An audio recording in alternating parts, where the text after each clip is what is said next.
Já estamos de volta? Falsa identidade. Gente, isso aqui não é o cara usar o documento de identidade, não. Isso aqui, ó, é atribuir-se ou atribuir a terceira, né, a terceiro, falsa identidade. Para quê? Para obter uma vantagem, proveito próprio ou alheio para causar dano. Detenção de 3 meses a 1 ano ou multa. E se o fato, né, não constituir um elemento de crime mais grave. Claro, isso é um crime subsidiário. Às vezes eu estou fazendo isso para cometer outro crime, aí vai ser mais grave. Isso aqui é um crime reserva. Tá legal. Crime de falsa identidade. Chamo a atenção que nós temos uma súmula 522 que fala: a conduta de atribuir-se falsa identidade perante a autoridade policial, ela é típica, mesmo que em situação de alegada autodefesa. Ah, não, mas isso aí é direito do preso, né? Aliás, é uma coisa na doutrina, né, nos tempos atrás aí que eu via, que não dá, né? Preso pega, dá documento falso. Ah, não, ele está no direito dele, é autodefesa. Tem umas coisas no direito que você fala assim, dá vontade de chorar, né? Enfim. Mas, hoje, a gente pode dizer que a STF e a STJ entendem que o princípio constitucional da autodefesa não alcança, né, não protege aquele que atribui falsa identidade perante uma autoridade com o intento de ocultar antecedentes e tal. É conduta típica. Aliás, isso caiu na prova da VUNESP, então não importa o que você pensa, o seu pai que é criminalista, não estou nem aí. Tá? Não, eu falo isso já porque já viu. Às vezes o cara é criminalista, ele acha que tem de ser assim e tal. A VUNESP diz o seguinte, ó, qual alternativa... Apaguei essa porra. Qual alternativa reflete o entendimento da súmula jurisprudencial? A conduta de atribuir falsa identidade perante uma autoridade, a autoridade chega e fala, cara, se você ficar se atribuindo falsa identidade, ainda que em situação de alegada autodefesa, responde por falsa identidade 307, tá? O professor aqui dá uns exemplos que dificilmente vai cair na sua prova. O indivíduo faz passar pelo irmão gêmeo, por uma prova escolar, olha os exemplos loucos. Damásio, olha o exemplo aqui, ó. Não comete o crime quem somente silencia a respeito... Interessante esse exemplo dele, né? Não comete o crime quem somente silencia a respeito da errônea identidade que lhe é atribuída. A pessoa chega para você, para mim, chega para você é o Paulo, eu fico quieto. Tecnicamente eu me atribuí nem atribuí a terceiro. Louco isso, né? Dessa forma, não existe direito da conduta quem, confundindo com o terceiro, não esclarece a verdadeira identidade. O cara fica quieto. No crime de falsa identidade, não há o emprego de qualquer documento. RG, CPF ou certidão falso. Ninguém está falando disso. O agente aqui, ó, ele se limita a declarar de forma verbal ou por escrito dados falsos relativos à sua identidade pessoal. Por exemplo, ao se inscrever no concurso, ele preencha físico e idade falso, número da RG ou CPS falso. Se há o emprego de documento de identidade, aí não. Aí já é... Aí é uso de documento falso, né, pessoal? Isso aqui não. Isso aqui é um crime simplesmente de você atribuir ou atribuir a terceira falsa identidade. Só isso. Ninguém está falando de uso de documento, porque daí vai mudar, tá? Professor, e se o cara finge ser funcionário público? Ah, eu sou... Então, aí a gente viu que nem cai aqui. Se o agente finge ser funcionário público, ele cairá numa contravenção penal, tá? Que nem vamos falar aqui. E se a gente utilizar como próprio um documento de identidade verdadeiro, mas pertencente a um terceiro, né? Ou seja, o cara utiliza um documento de identidade, é verdadeiro, mas pertence ao professor René. Eu utilizo o documento. Qual crime eu cometo? Esse de falsa identidade ou do 308? O professor ainda não li o 308. O 308 é esse aqui, ó. Usar como próprio... Eu estou usando o documento do professor René. Passaporte de diretor, caderneta de reservista ou qualquer documento de identidade alheia ou ceder a outrem para que dele se utilize documento dessa natureza própria do terceiro. Pena, detenção de 4 meses a 2 anos e multa se o fato não constitui crime mais grave. Então veja que interessante isso, né? O agente utilizando de um documento de identidade verdadeiro, o Alessandro, mas pertence ao professor René. Eu respondo pelo 308 e não pelo 307, tá? Show de bola?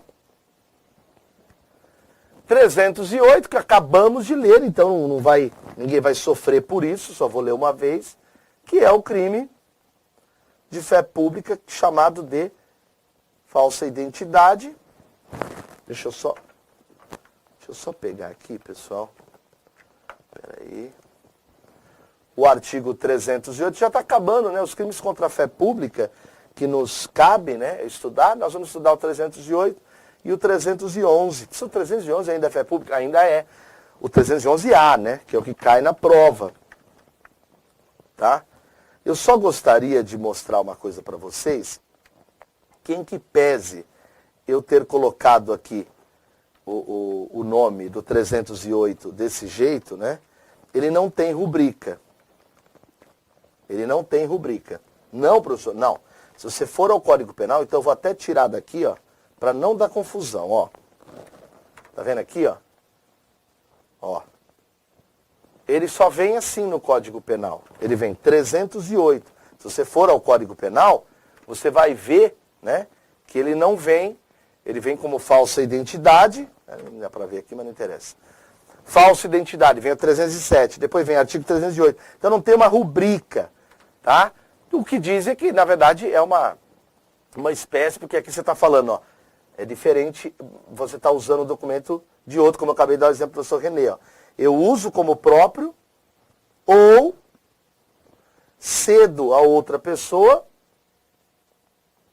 um passaporte, um título de eleitor, ou eu uso, ó, cuidado, ou eu uso ou eu cedo.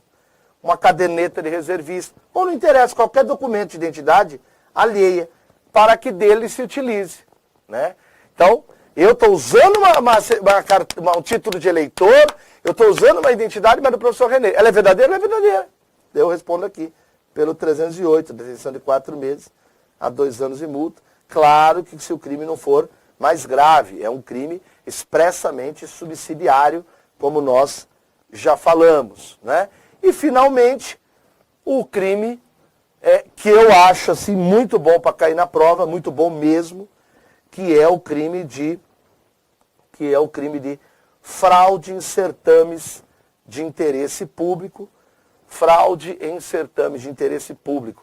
Muita gente aí envolvida com máfia disso, máfia daquilo, não seria diferente de concurso público. Aquele que divulgar indevidamente, para quê? Para beneficiar ou a si ou a uma outra pessoa, ou para comprometer a credibilidade do certame. Quem divulgar o quê? Conteúdo sigiloso. Quem utilizar ou divulgar indevidamente o conteúdo sigiloso de um concurso, de uma avaliação, você está ferindo os direitos das outras pessoas. Processo seletivo para ingresso em superior, exame ou processo seletivo, reclusão de 1 a 4 e multa. Artigo 311A, esse crime ainda é fé pública. E o 311, professor de chassi, não cai na nossa prova. Nas mesmas penas responde aquele quem permite, facilita, por qualquer meio, o acesso de pessoas não autorizadas a essas informações que não poderiam sair. Uma coisa interessante é que você pode ter uma forma ainda pior. Se da ação ou omissão resulta dano. Veja, ele utiliza a palavra resulta, não é puder resultar. Então só haverá essa figura qualificada se resulta dano. Porque você percebe claramente que o crime é de 1 a 4, mas se resulta dano, 2 a 6. E aumento de pena. Aumento de pena também tem 1/3 se o fato é cometido por funcionário público. Nós já vamos ver uma discussão que existe aqui, tá? Quando ele é cometido por funcionário público. Vamos ver algumas notas aqui de doutrina para finalizar. Utilizar conteúdo sigiloso, divulgar, vamos lá. Exemplo, estudante de cursinho tem prévio acesso às questões do concurso de ingresso de carreira da magistratura, do MP.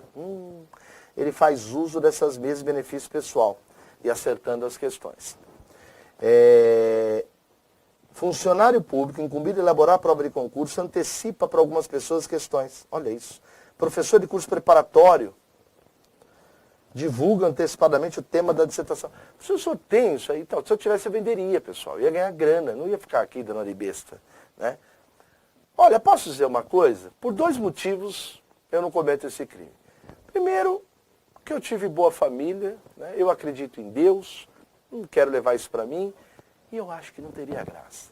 Ale? Não. Não tem graça. Graça é estudar, fazer um dia a dia, tentar acertar e acertar. Ter as informações para dar para o aluno. Como é que você vai olhar para o seu filho e falar, não pega isso no mercado, filho, não pega isso aí na doceria, não pega isso na loja, isso não pode. Que moral que você tem? Você faz tudo isso aí, ó. Está fazendo coisa errada, então, numa boa. Eu acho que a gente tem que procurar o caminho bom. Isso não é bom, né? Então, graças a Deus, eu sempre brinco em aula, isso vai cair, se cair eu vou preso. Cadê esse crime, né? Mas tem gente que tem essas informações, eu não tenho, e utiliza, né, as informações. Graças a Deus, as nossas bancas, né, os processos de reserva, de sigilo, estão cada vez melhores, graças ao bom Deus. Antigamente tinha muita coisa envolvendo isso. Hoje você tem menos, ainda bem, e principalmente nas grandes bancas, muito mais difícil. É o vontade consciente de divulgar e tal. Não tem modalidade prevista como culpa. Se o cara aconteceu isso por culpa, não responde pelo crime, pode responder outra coisa. Se um indivíduo esquece de fechar a gaveta do armário e um terceiro toma conhecimento dos documentos sigilosos relativos a certames, né? Nós não temos o crime. Por quê? Eu tenho um fato culposo, ele deveria ter tomado cuidado, mas crime não. Então, cuidado com isso, tá? Cuidado com isso. Não prevê a forma culposa. Pode ter qualificador? Acabamos de ver, ó. Se a ação resulta dano, acabamos de ver. Reclusão não é mais de 1 a 4, é de 4 a 6. E a causa de aumento aumenta de 1/3 se o fato é cometido por funcionário público. Professor, posso fazer uma pergunta? Pode. Todo crime que a gente vê isso, fala assim, ó, fé pública. Se o cara aumenta de 1/6, tal, se ele é funcionário e se prevalece do cargo. Aqui não. Se o funcionário, ó, se o fato é cometido. Gente, eu concordo com a doutrina que diz que é óbvio que ele tem de se prevalecer do cargo. Eu concordo. É óbvio. Um funcionário comete esse crime isoladamente, ele não responde. Ele tem de se prevalecer. Quando ele se prevalece, sim. Agora, você está diante de uma prova literal, na maioria das vezes. Então, para mim, não tem história. Se cair lá na prova, se o fato é cometido por funcionário, acabou, aumento de pena. É o que está na lei, é o que está no código, tá bom? Então, toma cuidado, porque isso aqui é um pulo do gato que envolve concurso público. Para mim, para efeito de prova, só basta isso, tá? Professor, então se colocar lá na fé pública, basta ser funcionário público, tá errado. Lá diz, funcionário público, esse prevalece do cargo. E se cair aqui, nos termos do Código Penal, basta ser funcionário público. Certo. Nos termos do Código Penal, basta ser funcionário público. Não falou que tem de ser prevalecendo. Então toma cuidado com isso. Obrigado. Obrigado por ficar comigo. Obrigado por acompanhar o curso. Eu gostaria muito que você depois comentasse lá no Face, comigo no inbox, lá no... Tem gente que vai lá, fica tão feliz que aprendeu a matéria, que vai lá no grupo do Facebook e fala, gente, acabei penal, puta, que curso legal. Escreve que eu quero saber como é que foi, tá bom? Não tem problema, pode ser em público mesmo. Se for falar mal de mim, faz mais reservado e tal, mas se for legal, fico muito feliz, tá bom? Gosto de mostrar pro meu filho, ele fica empolgado. Um beijo para todos vocês, parabéns.